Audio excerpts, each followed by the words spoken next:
can we have silence and darkness for some moment?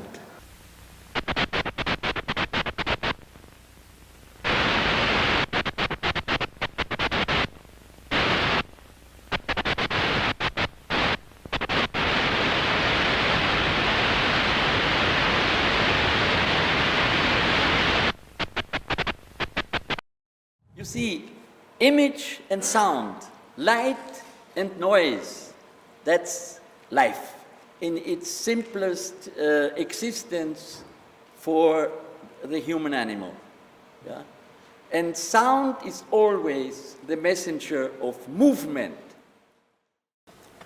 I come from the old cinema, historic cinema. Cinema is now a historic medium, just like painting or sculpture. When I started cinema, cinema was the newest medium.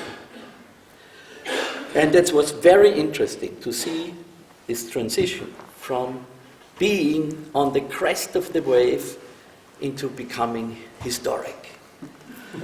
But there is nothing bad about it, because also people believed that painting was finished when photography came along. Not at all. Yeah?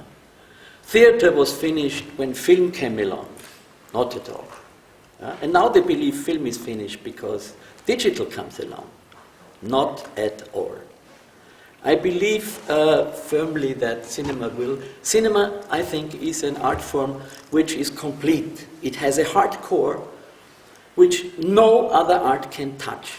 That's always important in an art form.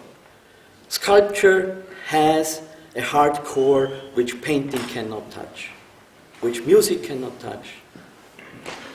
Nobody can touch it. And film has a hard core which no other art can touch. And this hard core of cinema was what I was researching all my life, what I was searching always for.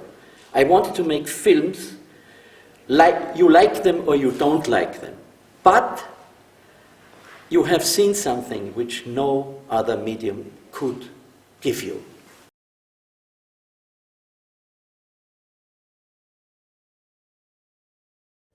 When you make film, you make film.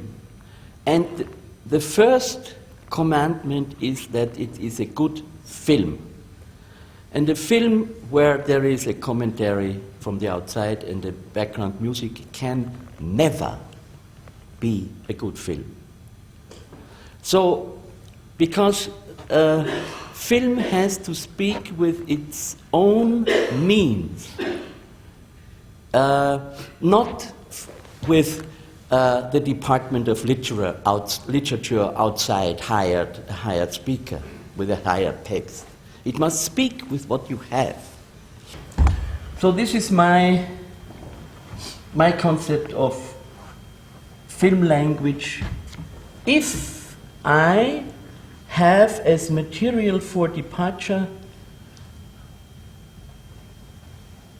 elements which echo reality, how does the material articulate? It articulates between image and next image, the most strongest, most simple articulation. It articulates between image and sound. At the same time, yeah, sync. It articulates between image and next sound. It articulates between sound and previous image. It articulates between sound and next sound, and between sound and previous sound. And not just previous this sound, but all previous sounds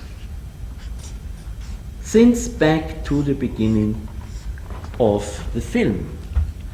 This is like in a good poem, in a good piece of music. You cannot come in the middle and try to understand it, because when you miss one word, you'll have missed an essential thing.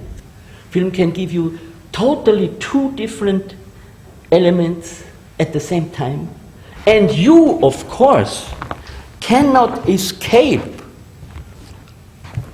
the thought that what occurs at the same time and has a similar form, yeah, belongs together. Piece of paper, yeah. Now you watch and you listen. Huh? That's truth. Because you see this and you hear. Nature cannot separate this from this.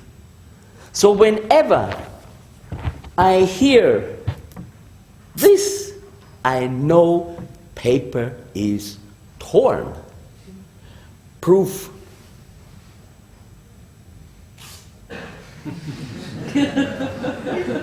This is reality. Now comes cinema.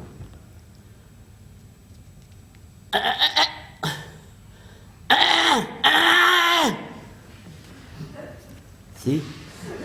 Or, yeah.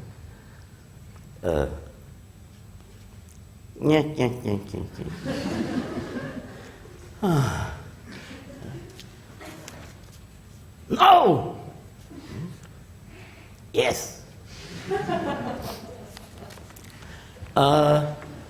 So simple is cinematographic language, you see? Because, as other language does, plays with your brain.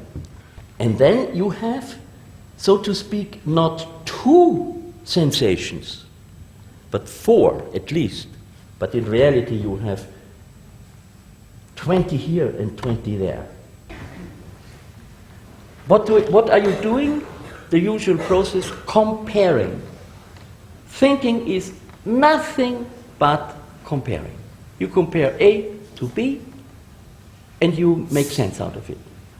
Yeah? It's also called metaphor. Metaphor. Comparing A to B. And all art, all communication is based on this kind of metaphor.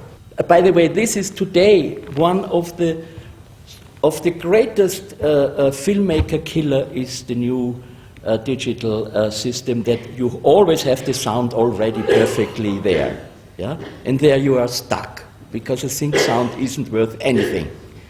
You lose one of the main possibilities of saying something when you have from the beginning on a sync sound. The greatness of sound cinema is not that you can present this with this. The greatness of sound cinema is that you are freed from this law of nature that events come in sync.